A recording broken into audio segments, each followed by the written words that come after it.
Primera de Juan, capítulo 1, versos 6 al 10, dice de la siguiente manera en el nombre de Jesús, todos juntos. Si decimos que tenemos comunión con Él y andamos en tinieblas, mentimos y no practicamos la verdad. Pero si andamos en luz como Él está en luz, tenemos comunión unos con otros y la sangre de Jesucristo, su Hijo, nos limpia de todo pecado. Si decimos que no tenemos pecado, nos engañamos a nosotros mismos y la verdad no está en nosotros. Si confesamos nuestros pecados, Él es fiel y justo para perdonar nuestros pecados y limpiarnos de toda maldad. Si decimos que no hemos pecado, le hacemos a Él mentiroso y su palabra no está en nosotros. Señor, que nuestro corazón esté listo para recibir esta tu palabra. Queremos el día de hoy sentir cómo tu palabra fortalece nuestro corazón y cómo tu palabra nos santifica. Gracias te damos en el poderoso nombre de Jesús, tu Hijo amado. Amén. Ocupe su lugar si es tan amable.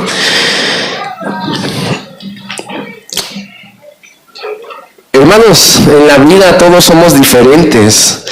Y se ha dicho que en gustos se rompen géneros, aunque hay de gustos a gustos, de estilos a estilos, de pensamientos a pensamientos, algunos radicales, otros conservadores, otros son más neutrales. Sin embargo, hay quienes, respecto a la forma en cómo duermen, prefieren hacerlo apagando la luz. Hay muchos matrimonios que después de la idealización y empiezan a vivir la realidad del matrimonio, se dan cuenta que hay también diferencias en muchísimos aspectos de su vida. Cuando pensamos en este tipo de personas, algunos de ellos tratan de no prender las lámparas, los focos, les gusta vivir en la oscuridad. Hay otros que son un tanto más románticos y están a media luz y tienen algunos focos o algunas lámparas e incluso duermen con lámparas especiales. Pero también los hay aquellos quienes prenden todas las lámparas, todos los focos y les gusta dormir de esa manera y disfrutan dormir con la luz prendida.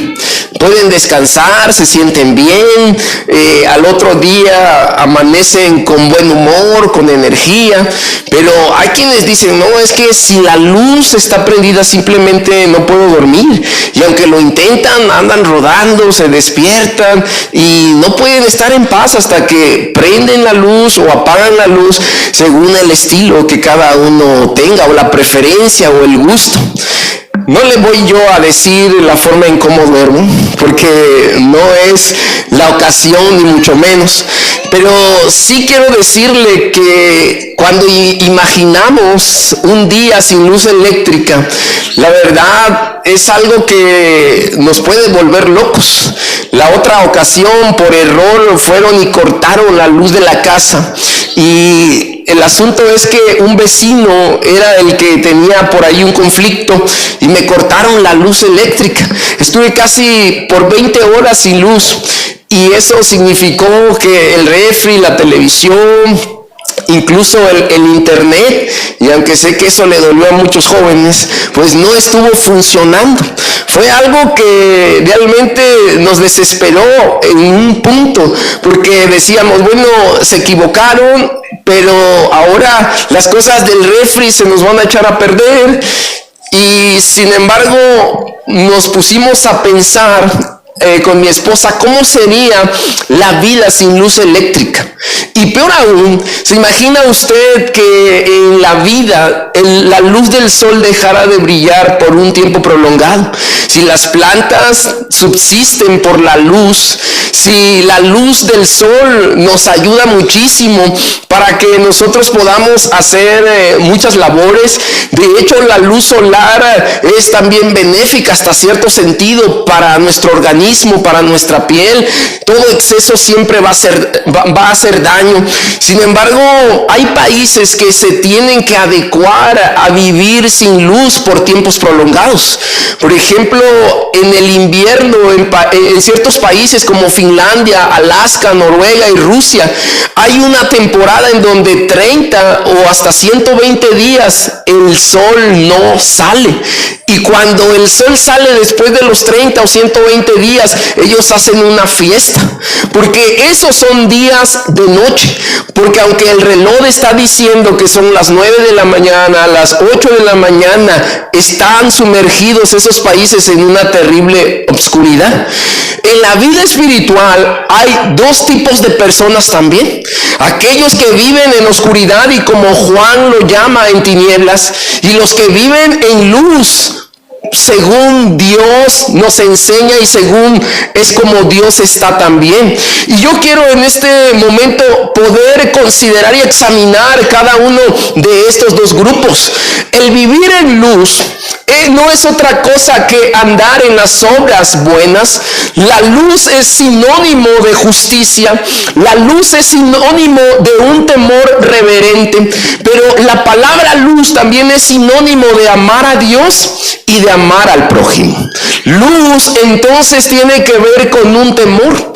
Para ser consideradas personas sabias, lo primero que debemos tener en nuestra vida es temor a Jehová. La Biblia dice que el principio de la sabiduría es el temor a Jehová. Los que viven en insensatez van a rechazar toda la enseñanza que proviene de Dios. Si usted quiere dar pasos de sabiduría, tomar decisiones sabias, si usted quiere ser una persona sabia, lo primero que tiene que hacer es tener temor reverente a Dios. Y el temor reverente no es otra cosa que el respeto y la honra que le vamos a dar al Creador de todas las cosas. Es la manera en cómo nos vamos a dirigir a Él. Hay personas que cuando oran se dirigen de una manera autoritaria y quieren obligar a Dios a que haga algo a favor de sus vidas. Algunos le exigen a Dios como si Dios fuese alguien que está ahí para servirles a su antojo y a su manera. Pero la sabiduría nos lleva a entender cuál es nuestra posición delante de Él. Además de eso, si necesitamos nosotros tener una sabiduría en la vida y debemos ser reverentes en todas las acciones que mostramos delante de Dios, la luz también nos invita a que podamos nosotros hacer obras de justicia, actos de justicia. Los hombres serán conocidos por esas obras.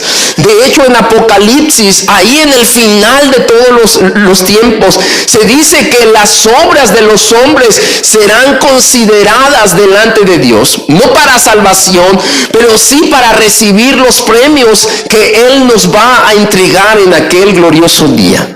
Dios entregará premios, coronas.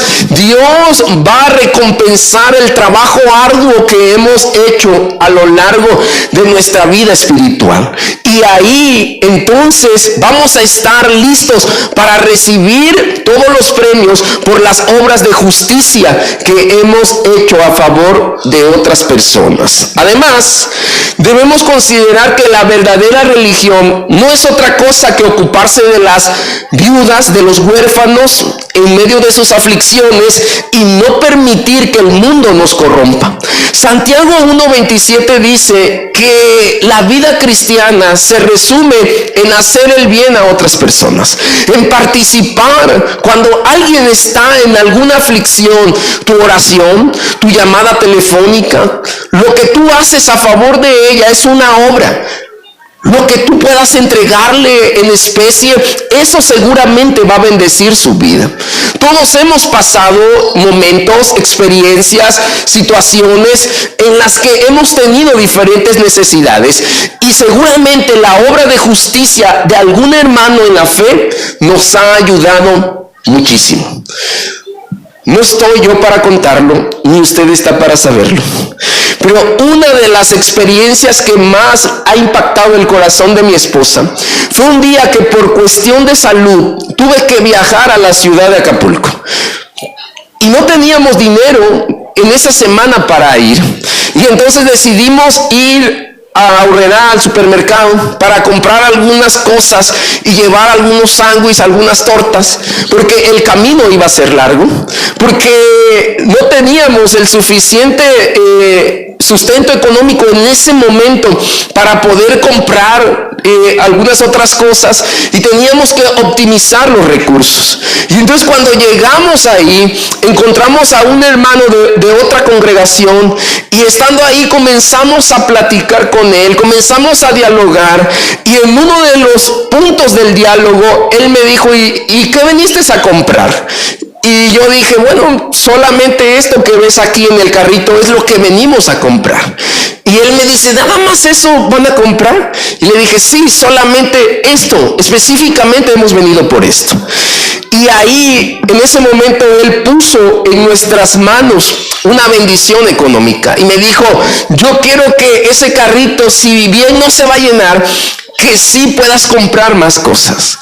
Y cuando él pone en mi mano una ofrenda, entonces yo le digo a mi esposa: mira, es lo que Dios nos ha provisto ahora. Y ella en medio del supermercado con el carrito comienza a llorar. Sus lágrimas se desbordan en ese momento y me dice: Dios no nos deja, Dios está con nosotros, Dios nos sustenta. Una obra de justicia como esta, una obra como esta pudiera marcar el corazón de alguno de nosotros. Pero las obras de justicia que usted hace también son importantes, porque operan en la vida de una persona y seguramente traen bendición, y seguramente quedarán registradas ahí en su mente y en su corazón, porque esas obras de justicia son alentadas por el amor de Dios. Son obras que Dios siembra en nuestra vida para que podamos expresarlas amorosamente a favor de otras personas. Pero además, andar en la luz o vivir en luz tiene que ver con el amor a Dios y el amar al prójimo. Mucho hemos oído respecto a esto, y sabemos que los que aman a Dios, las cosas le ayudarán a bien. Y Dios nos ha mandado a su Hijo Jesucristo por amor a cada uno, y oímos acerca del amor.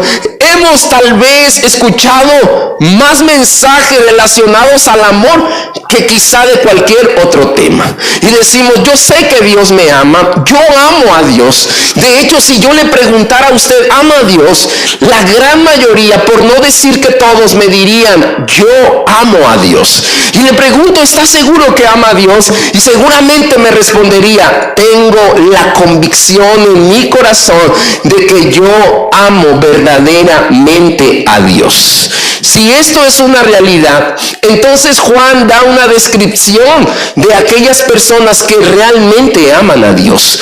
Porque Juan dice que amar a Dios no solamente es un sentimiento que expresamos delante de Él. Amar a Dios no solamente es desligarme del mundo para consagrarme a Él. Amar a Dios no solamente es el hecho de que yo destine horas de mi día para venir a su casa. Amar a Dios no solo tiene que ver con leer la Biblia o cantarle, pero hay quienes de forma confusa han llegado a considerar que el amor de Dios se rebaja a este tipo de prácticas: cantar, leer la Biblia, adorar, ayunar. Que bien, esto tiene que ver con el amor, pero el amor a Dios tiene un sentido más profundo. Nosotros, como hijos de Dios, y si en realidad nos consideramos parte de su reino, y si hemos creído en el Salvador Jesucristo, deberíamos andar en luz, porque Él está en luz, Él vive en luz, Él es luz, y deberíamos también nosotros caminar en esa luz, haciendo buenas obras, siendo temerosos delante de Él, pero amándolo también en mente, en cuerpo, en alma, en corazón y con todo lo que tenemos. ¿Vives en luz o en oscuridad? ¿Estás del lado del bien o estás del lado del mal? Son dos tonos, luz y oscuridad, y no hay punto medio. La Biblia dice que los que están tibios, los que están en un punto neutral delante de Dios, no es eso bien visto, porque estos que viven en tibieza serán vomitados. Algo le produce a Dios mirar a cristianos tibios, mirar a creyentes que no se definen en una convicción clara, o son de Él o no son de Él, o somos cristianos o no somos cristianos, o apoyamos el bien o apoyamos el mal, pero debemos tener una clara posición de lo que somos como hijos de Dios. Los que viven en la luz, primero, entienden que no es una luz propia. Ellos saben y comprenden que si están brillando en el mundo, no es porque tengan una luz propia. Vivían en pecados, estaban contaminados, no tenían vida, eran esclavos de su vieja naturaleza, pero ahora, a través de la intervención del Espíritu Santo, ellos han sido purificados. Hay una limpieza. Estaban sucios, pero la sangre de Cristo los ha limpiado. La sangre del Cordero inmolado derramada en la cruz del Calvario les ha dado una limpieza, una purificación. Pero la vieja naturaleza del pecado nos lleva a la condición del hijo pródigo, como aquellos cerdos que son bañados, pero su naturaleza es volver al lodo y bañarse en el lodo. El hombre está orientado hacia el pecado. El hombre lucha por hacer lo bueno, pero esa lucha es una lucha brava, feroz, intensa. A veces es como una pelea de box. A veces cuando estamos luchando por hacer lo bueno, viene el contrincante y nos golpea tan fuerte que nos manda a la lona. Nos sentimos derrotados, sentimos que la sociedad volvió a nuestra vida, pero debemos saber que el autor a los Hebreos nos recuerda que la sangre de Cristo por medio del Espíritu Santo nos va a purificar en la conciencia de las obras muertas que teníamos anteriormente y en las que vivíamos, no en un Dios vivo, sino en obras muertas que eran improductivas. Es decir, que todo lo bueno que creíamos hacer, que todas las cosas buenas que hacíamos a favor de otras personas, todo eso no es nada frente a toda la realidad del pecado que hay en nuestra vida, porque ninguna obra buena es suficiente para que podamos nosotros realmente ser purificados en nuestra alma y en nuestro espíritu. Lo único que nos va a limpiar es la sangre de Jesucristo. Mire, hay muchas personas que lo único que les falta es ser cristianos. Son buenas personas, buenos ciudadanos, cuidan el medio ambiente. Son personas que cuando les vas a pedir un favor, y tristemente lo voy a decir, ellos te ayudan, y cuando vas con un cristiano, a veces el cristiano dice, no. Tú lo ves y dices, lo único que le falta es ir a mi iglesia. Y hasta lo imaginas y dices, lo quiero llevar, pero a veces dices, no, mejor no lo llevo, no sea que se vaya a contagiar. Y lo único que le faltaría es verlo los domingos en la iglesia. Y él, cuando tú hablas con él o con ella, y cuando él actúa, ves su comportamiento, tú dices, hay muchas cosas buenas que tiene él. De hecho, hay buenas religiones en el mundo también. Y las religiones te enseñan también un estándar de moralidad. Y tú dices, bueno, están haciendo lo bueno. Son personas que se están conduciendo de forma correcta. No dicen groserías, no agreden a los vecinos. Son buenas personas. Pero ¿cuánto necesitamos de bueno? ¿Cuánto será suficiente de la bondad nuestra para que vivamos limpios de todo pecado? No hay obras buenas que sean suficientes para estar limpios. No hay acciones buenas que nos puedan ayudar a estar libre de toda condenación. Solo la sangre de Cristo puede hacer eso. Solo la sangre de Jesús nos puede mantener limpios.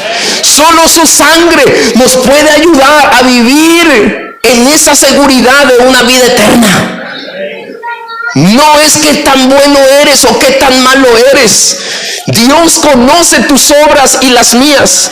Conocía las obras de la iglesia de Apocalipsis, y a 5 iglesias les recrimina y les dice, tú crees que eres rico, pero eres un miserable. Tú crees que has hecho grandes cosas, pero no has hecho absolutamente nada. Conozco tus obras y sé lo que hay en tu corazón y las intenciones de tu corazón. Dios conoce tus obras y las mías y no se espanta por ello. Al contrario, nos ama. Al contrario, nos bendice. Al contrario, está ahí para redarguirnos. Al contrario, nos auxilia. Al contrario de ello, Él está ahí dirigiendo nuestros pasos. Y ellos saben, los que viven en luz, que no brillan por sí mismos. Hay quienes son buenos y hacen alarde de esa bondad y dicen, es que yo no soy malo. La Biblia dice que Cristo es la luz del mundo, Juan 8:12. Y dice en el Sermón del Monte que debemos ser luz y que la luz no se puede esconder. La luz no puede estar escondida. Muchos consideran que por la maldad que vivimos en estos tiempos, las tinieblas han ocupado un lugar más importante que la luz se ha ido opacando por tanta maldad que existe. Pero vea, la Biblia señala en Éxodo 34:35 que Moisés resplandecía en su rostro, su piel resplandecía con una luz. Y en Hechos 6:15 dicen que Esteban resplandecía también y que cuando se encontraba frente a las autoridades, la gente de ahí pensaba que estaban viendo a un ángel. Era una luz que había en su rostro y en la vida de ellos, que consideraban que estaban viendo a un ángel. Cuando Moisés y Esteban hablaban con Dios, después de salir de su tabernáculo, después de salir de un tiempo de oración con Dios, cuando ellos invertían comunión con el Padre, ellos salían radiantes, ellos salían con una luz en su rostro. Definitivamente, después de platicar con Dios, las cosas son diferentes. Después de ir a la intimidad con el Señor, salimos renovados. La gente debería mirar un nuevo rostro después de tener un tiempo de oración y diálogo con Dios. ¿Cómo es que te ven allá afuera al salir hoy domingo de la reunión? ¿Cómo te ven tus hijos? ¿Cómo te ve la gente al salir de este tiempo de comunión? Debemos brillar y sabemos que el brillo que hay en nuestra vida no es propio. Brillamos porque Dios es luz y nos hace brillar, porque el estar con Él nos provee todo lo necesario para que podamos alumbrar delante de los demás. El que vive en luz sabe que no brilla por luz propia, pero además de eso, el que vive en esta condición y anda en luz debe tener comunión, y la comunión es la unidad en pensamientos, en emociones y en prácticas con otros. Nadie puede decir que ama a Dios y que aborrece a su hermano. No podemos decir que amamos a Dios y que la iglesia fulana o perengana nos cae de la patada. Porque dice Juan que somos mentirosos. Las diferencias entre las personas de una familia, el trabajo, la iglesia son inevitables, hermanos. Pero al grado de aborrecerlos, al grado de odiarlos, al grado de decir, ojalá y se largue de la iglesia, dice Juan, es algo que no nos debemos permitir. El que ama a Dios y le conoce en comunión, debe amar también a su hermano. ¿Cómo es eso? Sí. Piensa, aquí en la iglesia, ¿con quién has tenido alguna diferencia? Si alguna vez ha pasado. Y piensa entonces cómo resolviste esa diferencia. El que ama a Dios debe amar a su prójimo. Y ese amor ha de mostrarse a través de las acciones, a través de las buenas obras, a través de la comunión y de la unidad principalmente. Además, el que vive en luz sabe que está limpio y debe vivir limpio. Dice 1 de Juan 1:9 que si pecamos tenemos la seguridad de que la sangre del Señor nos va a limpiar. Todos hemos errado, todos nos hemos equivocado. Creo que estoy en el lugar correcto porque todos somos pecadores. Pero mal de todos, consuelo de tontos, dijo alguien. Porque aunque reconocemos que hemos pecado y aunque decimos fallamos a Dios, somos pecadores, hay quienes con esa declaración entran en un estado de comodidad y conformidad y dicen, como quiera todos están mal, todos pecan. ¿De qué sirve que yo me corrija y yo viva de una forma diferente? Se aproxima la feria, y para los que verán en internet en Iguala, el 24 de febrero es un tiempo especial en donde se hace una feria. Y esa feria de la bandera representativa del país tiene algunos juegos, y entre esos juegos, no sé si usted ha ido alguna vez, hay algunas flechas y hay un globo en un tablero y usted tira las flechas porque intenta romper el globo y llevarse un oso de peluche o algún otro premio. Y yo lo he intentado muchas veces, y cada año que tengo la oportunidad de ir o cuando hemos podido ir, le digo a mi esposa, te voy a regalar un oso de peluche. Intento 10, 20, 100, 200 a veces. Padre, todos los ahorros que tuve que hacer, dije, se fueron. Y mejor le digo, mejor luego te compro un oso, me va a salir mejor.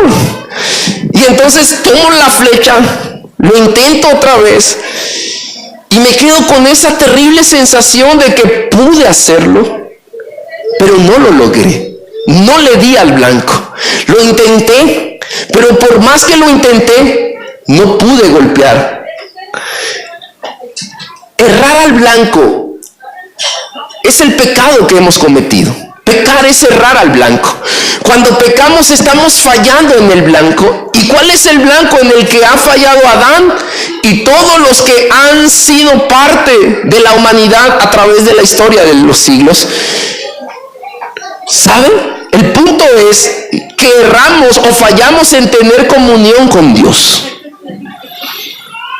Porque el pecado nos separa de Dios.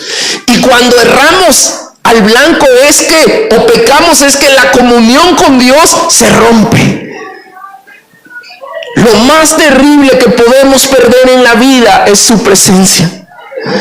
Dijo David cuando pecó en el Salmo 51, quítame todo, pero nunca me quites tu presencia. No me quites tu Santo Espíritu de mi vida. Su declaración es temeraria, porque Dios tomó muy en serio sus palabras y le quitó a Absalón su hijo. Dios tomó muy en serio sus palabras y estuvo a punto de perder su reinado. Dios tomó muy en serio la declaración de David, a tal grado que perdió cosas, perdió la estabilidad en su familia, pero nunca le quitó al Santo Espíritu. El Santo Espíritu estuvo con él siempre. Job vivió algo muy similar y perdió tantas cosas materiales, pero la presencia de Dios estuvo con él. Errar al blanco es la mayor de las tragedias. Lo que perdió Adán en el huerto y Eva no solo fue estar ahí con los animales y descansar debajo de los árboles y comer de los frutos. Lo más terrible que perdió en ese momento fue la presencia de Dios en su vida. Podemos tener una iglesia, un edificio o no, pero que su presencia nunca nos falte. Que su presencia siempre esté ahí. Y le dijo David, purifícame con hisopo y seré limpio, y lávame y seré más blanco que la nieve. Pidamos lo mismo que David pidió y confesemos delante de Dios cualquier pecado. Hay iglesias donde ya no se practica la confesión delante de Dios. Confiese lo que ha hecho, porque Dios le va a limpiar y le va a lavar y le va a purificar de su pecado. No viva en un estado de conformidad diciendo todos hacen lo mismo e incluso hay quienes hacen cosas peores que yo. No, mal de todos, consuelo de tontos. Vivamos nuestra vida en esa relación íntima con Dios. Brillemos como Moisés y como Esteban. Que al salir hoy de su casa salgamos con un brillo. Esto es vivir en luz, pero vivir en tinieblas es vivir en maldad.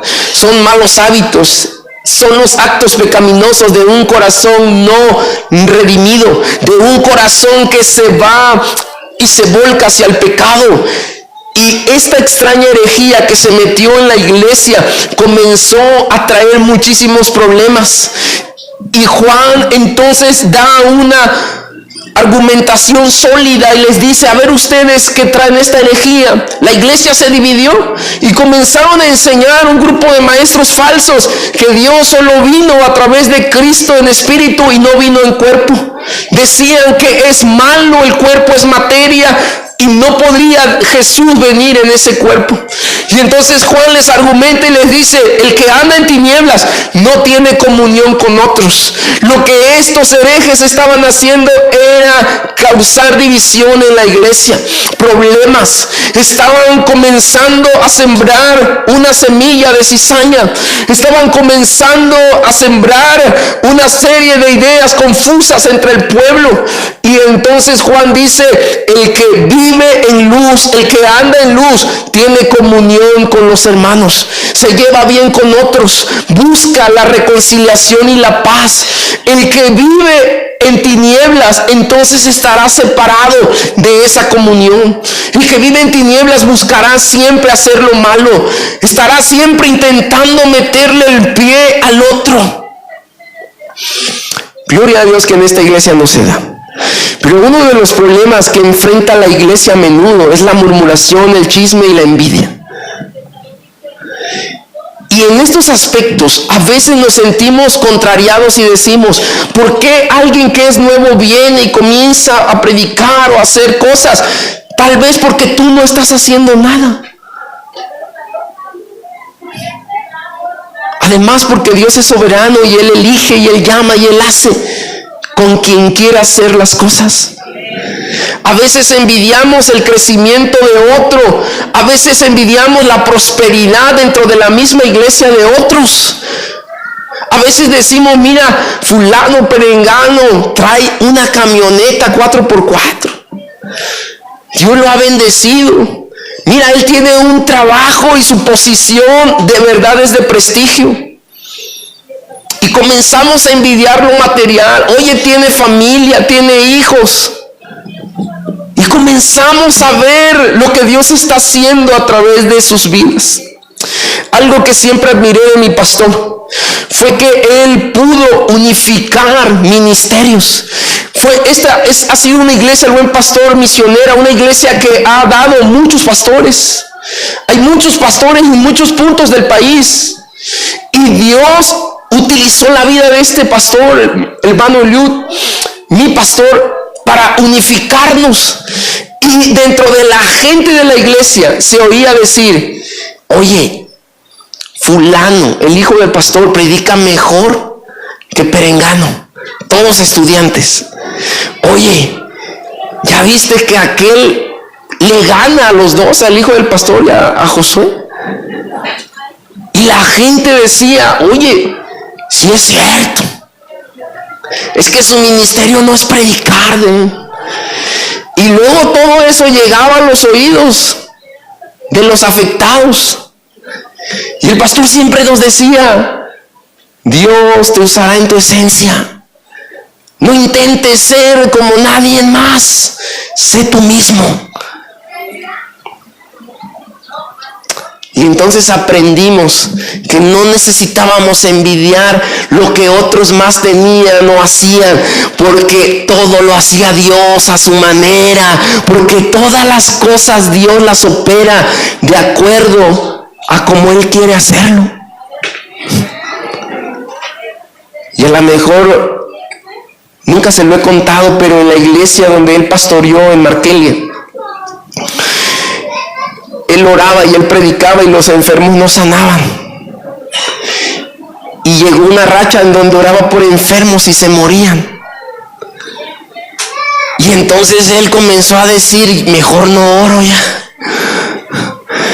Y los hermanos se dieron cuenta y dejaron de decirle, pastor, ore. Porque decían, si le decimos a lo mejor también nos toca. Y entonces Dios empezó a levantar a un hombre llamado Guillermo.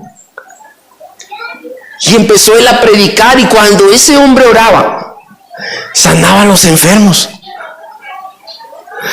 Y después llegaban a buscarlo. Pastor, y él abría la puerta. ¿Qué pasó? Dice, venimos para... Y decía él, para que ore por usted. No, a ver si tiene el número del hermano Guillermo. Es que queremos que ore por nosotros. Oh, está bien. Y los mandaban con Guillermo. Pastor, vienen a ver a Guillermo. Buscan a Guillermo. Sí, pastor. Está bien. Y los mandaba con Guillermo. Y entonces, un día nos dijo, yo aprendí que Dios da dones, talentos, ministerios. Él llama, Él pone, Él quita. Y nunca permití que mi corazón se llenara de envidia, de dolor, de orgullo, de murmuración. Y yo le dije, Guillermo, haz lo que Dios te mandó a hacer. Y después dice, Guillermo, tengo algo contra ti. Porque dejé esta iglesia y me fui a pastorear el buen pastor. Te quedaste tú de pastor, pero me quitaste a mi hermana. Te quedaste con la iglesia y te quedaste con mi hermana. Y eso tengo contra ti. Pero te bendigo, Guillermo, porque Dios le ha placido a Dios y al Espíritu Santo usarte para su gloria. Y en la vida de la iglesia, unos tocan, unos cantan, unos predicamos, unos oramos, unos servimos, unos vendemos, unos grabamos, unos oramos, pero la gloria es de Dios, los milagros son de Dios, el mover es de Dios, la manifestación es de Dios. Pero hay que andar en comunión, no ignoren la verdad, crean profundamente que Dios nos va a limpiar de todo pecado y de toda maldad. Para ir concluyendo, estos herejes, ¿saben cómo se creían? Perfectos, sin pecado, intocables. Creían que ya habían llegado a la cumbre, pero eran ciegos espirituales, como Pablo dice en 1 Corintios 2:14 y 2 Corintios 4:4. Creían que no los merecía nadie en la iglesia. Eran mentirosos y hacían mentirosos a Dios. Lo hacían pasar a Dios por un mentiroso. Se creían los más espirituales de la iglesia. Sentían que si ellos no oraban no pasaba nada. Sentían que si ellos no eran el modelo de ejemplo, entonces no tenían que mirar a nadie más. Ellos creían que la perfección estaba en sus vidas. Cuando alguien se crea perfecto y más espiritual que los demás, prenda sus antenitas, porque puede estar en un gran peligro. Somos imperfectos y pecadores, pero estamos en las manos de un Dios perfecto, santo, y que nos purifica con hisopo y nos lava. Tu llamado, iglesia, y mi llamado, pastor, es el llamado de la primera carta de Pedro 2:9. Pero ustedes son miembros de la familia de Dios, del centro familiar Kairos, sacerdotes al servicio del Rey, y son su pueblo. Dios mismo los sacó a ustedes, hermanos, y a mí de la oscuridad del pecado, y los hizo entrar en una luz maravillosa. Por eso hoy anunciamos las maravillas de Dios y las maravillas que ha hecho a través de su mano. Vive en libertad, demuestra que tú estás en Dios y que vives en luz. Anda en la luz y resplandece en medio de las tinieblas. Porque el mundo con su maldad nos ha comenzado a robar la luz que deberíamos nosotros reflejar. Pareciera que estos días son como los días que vive Finlandia, Noruega, Alaska, días de noche. Y algunos han llegado a creer que la luz se ha comenzado a apagar, a extinguir por causa de la oscuridad, que no es otra cosa que las obras de maldad. Pero la luz sigue vigente. La luz sigue brillando porque Dios es luz. La luz no se ha apagado y tú no te tienes que apagar tampoco. Alumbra, levántate, anda, ve, haz obras de justicia, ayuda. Ten temor reverente, pero sobre todo ama a Dios y ama a tu prójimo. Si estás en un estado donde no estás amando a tu prójimo, estás viviendo engañado, y Dios hoy quiere que salgas de ese engaño en el cual te encuentras. Vive en luz. Vive en luz. Hola, ¿qué tal? Te saluda tu amigo el pastor Josué Ramos de la Iglesia Centro Familiar Kairos. Y quiero agradecerte porque a lo largo de este año 2019 has estado en compañía con nosotros. Te animo para que durante el año 2020 sigas siendo parte de esta gran familia virtual. Te recuerdo que puedes encontrarnos en nuestras diferentes redes sociales como Centro Familiar Kairos, Facebook, Instagram y YouTube. La palabra de Dios nos anima a permanecer fieles a Él. Te invito para que este año tu confianza esté depositada en el Señor y puedas mirar toda la plenitud de su gloria.